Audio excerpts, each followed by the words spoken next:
All right. I want y'all to tell me if this is something you've heard before. So you've got Jesus and his disciples. They are hanging out, doing the discipleship thing. And there's this woman in the kitchen. Her name's Martha. And she's off busy doing kitchen things. And she has a sister, Mary, who I'm going to go ahead and assume is the younger sister.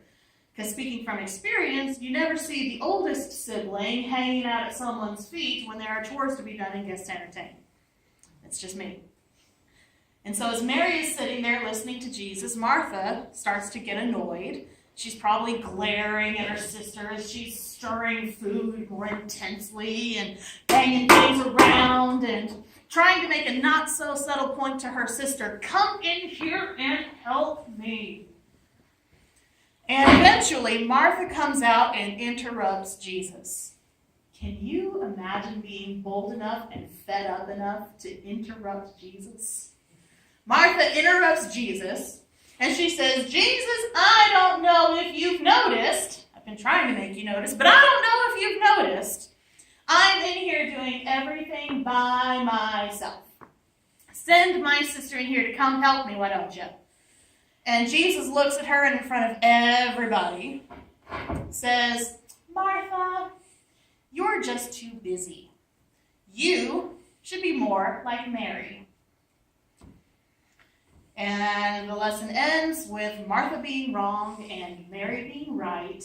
Being busy is bad. Listening to Jesus is good. Does that sound familiar? Yeah? Well, that's the story I always heard growing up. Martha bad, Mary good. Complaining bad, listening to Jesus good. Busy bad, Jesus good. Maybe it is this one. Or the sound in general. But this has been a cut and dry interpretation as long as I have heard it preached. And it fits in really well with our sermon. Is yours off? I've always had a problem with this interpretation of the Martha and Mary story because I don't and never have seen myself as Mary. I have always seen myself as Martha. And you might too. Let me explain. Both sides of my family are big on hospitality. If you have guests, you treat them better than family. Because we know how we treat our family, we're going to treat our guests better than that, right? You serve them food. You bring them drinks. You put on some music. You make sure your house is clean. Or at least has clean spots where the guests are going to be. If you have ever been a guest at my house, you may have heard me say that I will take it as a personal offense if you try to come help me in my kitchen while you are a guest in my home. I think I've fussed at you for that before. If you are my guest, you are to be waited on, hand and foot, and I am happy to do it. And I might be busy, but it's a busy that I hope creates an atmosphere where community can flourish and people can feel like they're at home. So I saw the same kind of hospitality during this past week's retreat at Camp Egan. We were up at the cross on Monday night. Everybody was hanging out by the fire, waiting for dinner, except for maybe Gina and a couple of the others. They were further back, next to this wall that I can only describe as a kitchen counter made out of concrete. And they were laying out ingredients for a hot dog cookout. They were laughing and bantering as they went once everybody was coming up and grabbing their food. And Gina was bantering with everybody as they were coming up the whole time. And I had the scripture on my mind. And it was kind of a beautiful moment for me to realize that just because you're busy serving others, it doesn't mean that you are not a part of the community. In fact, sometimes that hospitality is the catalyst for creating community. And when I read this scripture in Luke, I see the same hospitality in Martha. Scripture says Martha welcomed Jesus into her home, and it does say her home. The Message translation goes a step further and says Martha made Jesus feel, quote, quite at home.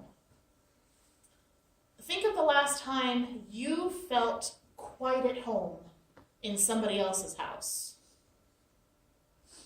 Think of the person that made you feel that way. Maybe they're kind or giving, nurturing. Maybe they're funny and they can just put you at ease. Maybe they're a hopeless smart aleck and you can't help but feel like they're part of your family anyway. Whatever that feeling is, that's kind of who Martha was. She was this person who could make you feel at home. And if that was Jesus' first time at her house, it is not the last time at her house. Martha and Mary had a brother you might have heard of. His name's Lazarus. That Lazarus. When Lazarus died, Jesus wept for Martha and Mary's pain. And for the record, the only other recorded time that Jesus wept was over the fate of all of Jerusalem. Saying something.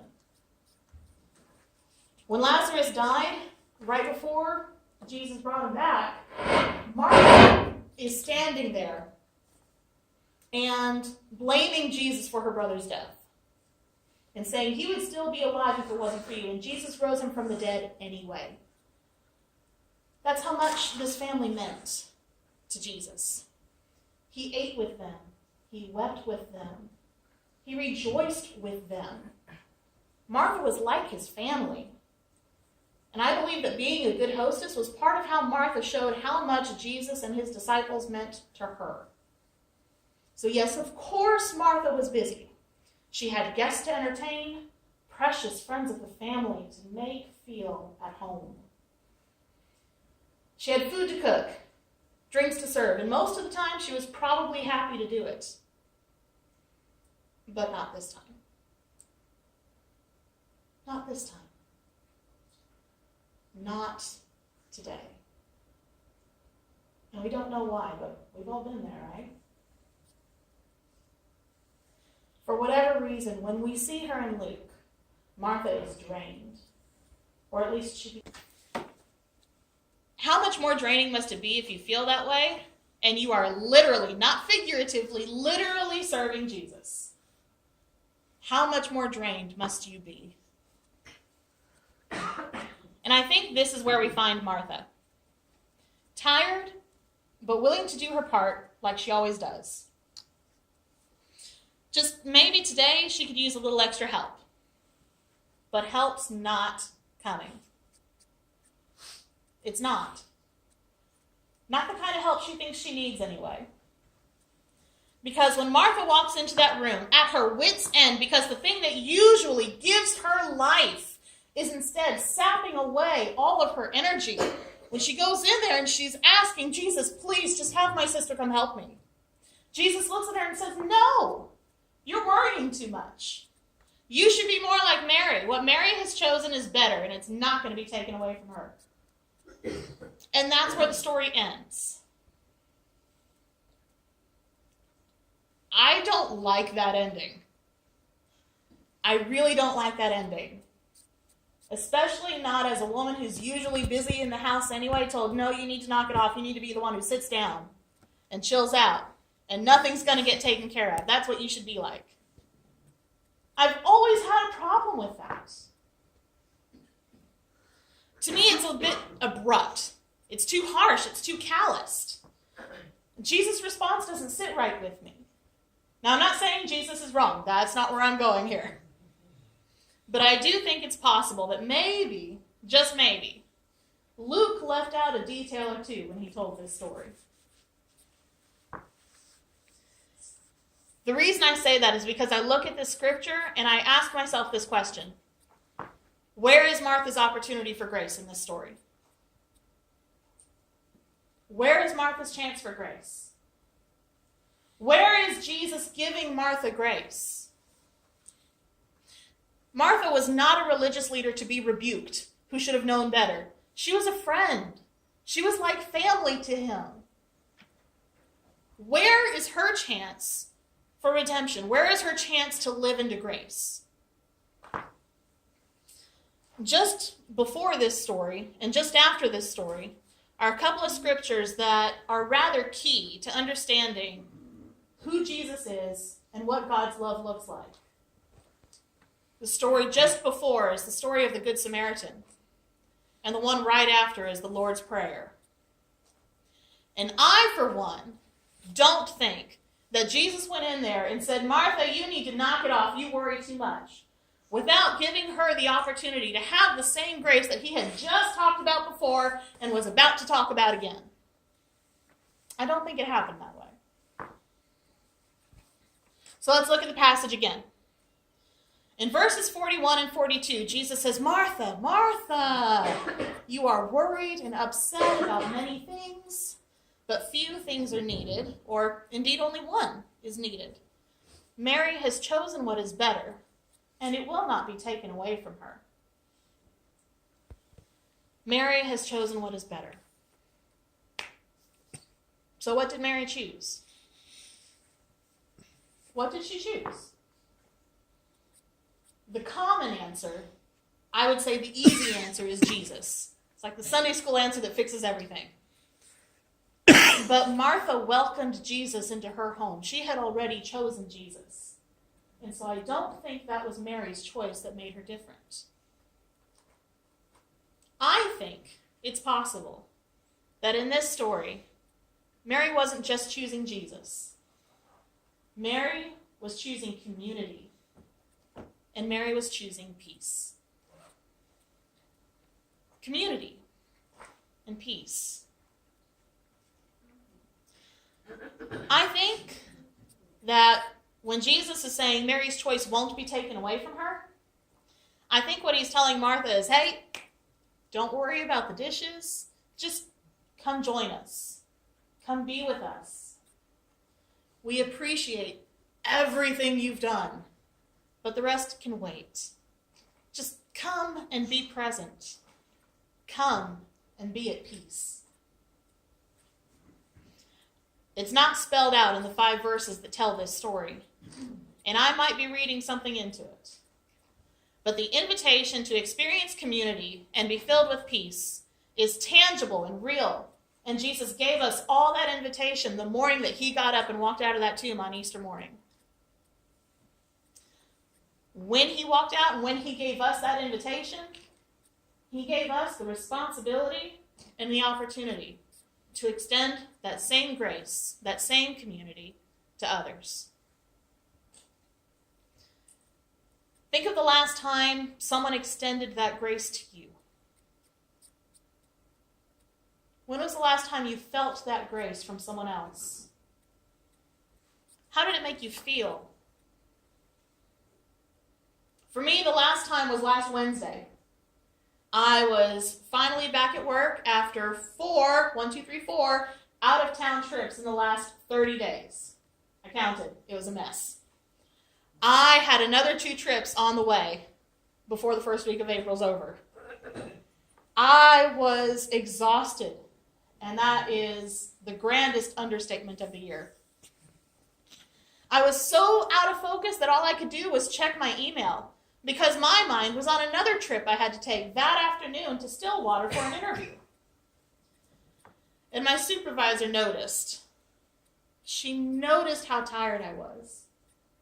And so Nyla came up to me, and she did not get on to me, thankfully. She said, hey, why don't you just work from home tomorrow? They provide me with a laptop specifically so that I can work if I can't be in the office. She said, just make sure you've got it with you. Don't come into the office. Don't drive into Oklahoma City. Just work at home. Do what you can. So I did. And let me tell y'all, that time to be still was everything. I got to sit at home in my pajamas. I got to sleep in. It was great. I got to spend time with my daughter even though I was working. I got to email folks. I got to download files. I got to organize the next content I needed to organize, all from the comfort of my couch with my daughter and my dogs by my side. It was exquisite. It was so nice. And when I went to work on Friday, I was filled with a fresh energy. and I was ready after weeks on the road to take on the challenges that were ahead of me. It may not sound like a whole lot, but Nyla just extending the grace of staying home reminded me that I was not a cog in the Oklahoma Conference United Methodist machine. It reminded me that I was part of a community that cared about me, not just my work. My work would still be there. It'll always be there, right? Like laundry. My work would still be there, but Nyla reminded me that there were other things to attend to, like my physical, mental, and emotional health. She had to remind me, because I'm not very good at reminding myself. Like Jesus, Nyla told me, stop working so much. But when she told me, what she was really saying was, hey, it's okay. You're appreciated. Everything else can wait. Stay home. Do what you can. But take care of yourself. Because you are more than what you do and what you accomplish. You are a precious part of this community. And we want you to be well. And I think, maybe, Jesus tells Martha and tells us the same thing. So today I invite you to consider where you are in the story of Martha and Mary. Are you like Martha at the start of the story? You're full of energy and you're full of life, and you are ready and willing and able to treat people like family no matter who they are. Are you like Mary, and you're present, and you're soaking in the community and the peace, and that's enough? Are you like Martha towards the end of the story, at your wit's end? Just the things that usually bring you life are not bringing you life right now, and you need God's peace in your life, and you need it now. Or maybe, just maybe, you're like Jesus, and you've got the opportunity to extend grace to somebody. You've got the opportunity to say, hey, it's okay. We appreciate you. Everything else can wait. Just come, be present in community, and come and experience peace. Let's pray.